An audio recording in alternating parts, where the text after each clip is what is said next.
घोड़ी पर बिठाने से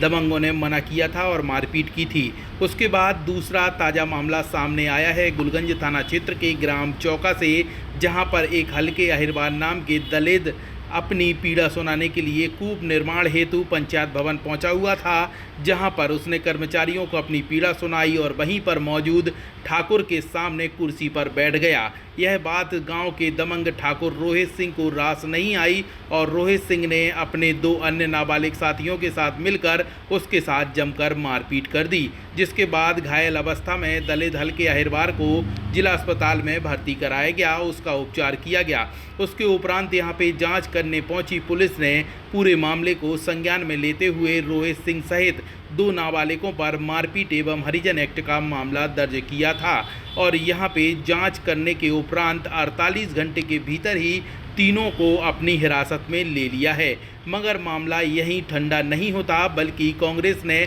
इस मुद्दे को अपना तूल देते हुए शिवराज सरकार पर हल्ला बोल दिया है। इस विषय पर छतरपुर विधायक आलोक चतुर्वेदी ने कहा कि प्रदेश की शिवराज सरकार दलितों को सुरक्षित नहीं रख पा रही है और दलितों पर दबंगों द्वारा आए दिन मारपीट करने के मामले सामने आते हैं। अधिकांश मामले बुंदेलखंड के छतरपुर जिले से सामने आते हैं, जहां पर पिछले दिनों एक दलित दूल्हे के साथ मारपीट हुई थी और हाल ही में एक दलित अपनी पीड़ा सुनाने के लिए फरियादी बनकर पहुंचा हुआ था, जहां पर दबंगों ने पंचायत भवन में मारपीट कर दी। शिवराज सरकार सिर्फ मंचों से दबंगों से दलितों को सुरक्षित रखने की बात करती है, मगर उस पर यहाँ पे अत्याचार जो दबंगों द्वारा किए जाते हैं उस पर अंकुश नहीं लगा पा रही है। वरदान एक्सप्रेस के लिए छतरपुर से राहुल माली की रिपोर्ट। ये गंभीर मैटर था, तो ग्राम चौका जो थाना मादगो अंतर्गत आता है,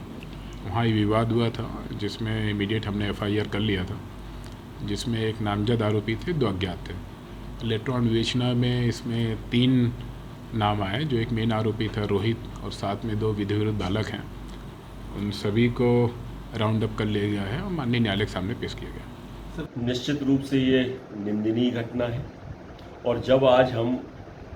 ये भेदभाव की जो राजनीति है या लोगों को एक बराबरी का दर्जा दे रहे हैं, उस समय के दौर में अगर इस तरह की घटनाएं होती हैं तो क्या ये सरकार सो रही है? हमारे ज़िले में बुंदेलखंड में ख़ास तौर से मैं कहूँगा कि ये घटनाएं आम हैं और रिपोर्ट कर लेते हैं, मुकदमा कर लेते हैं, गिरफ्तारी कर लेते हैं, लेकिन ये घटनाएं बंद नहीं हो रही हैं। शिवराज जी सो रहे हैं और बुंदेलखंड में आए दिन की ये घटनाएं हैं और इस तरह से हमारे दलित समाज को परेशान किया जाता है। अभी एक हाल में कुछ दिनों पहले भगवा थाने की भी एक है कि घोड़ी पर चढ़ने से दलित समाज के व्यक्ति को रोका गया, आज कुर्सी पर बैठने से रोका गया, कल फिर वही परंपरा लाना चाहते हैं कि सिर पे जूते रख के चलें। ये जितना निंदनीय कार्य है और दूसरी तरफ ये सरकार शिवराज सिंह जी की ये कहती है कि हम दलित समाज के हितैषी हैं। ये दलित समाज के हितैषी नहीं, दलित समाज के विरोधी हैं और अगर इनके हितैषी हैं तो जो रिपोर्ट होती हैं, जो अपराध होते हैं, इन पर सख्त कार्रवाई करें और ऐसे तत्वों को ऐसी कार्रवाई होनी चाहिए कि दोबारा भविष्य में ऐसी गलती न करें। तो वह कूप के संबंध में अपने कागज़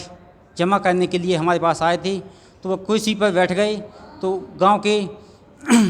रोहित सिंह ने उनको बुला कर के उनको काला पकड़ी और गाली गलौज करके जान से मारने की धमकी दी। तो उनको कल गांव वालों के कहने पर हमने मान लो कुछ एक्शन नहीं लिया और आज उनके घर पर जाकर इसी चक्कर में, जातिवाद के चक्कर में, उन्होंने उनके घर पर जाकर और 2 लोग और बुला करके बहुत ज़्यादा डंडों से पिटाई की, जिसमें उसका सर फट गया, हाथ पांव टूट गए, उसकी जान जाने की संभावना है।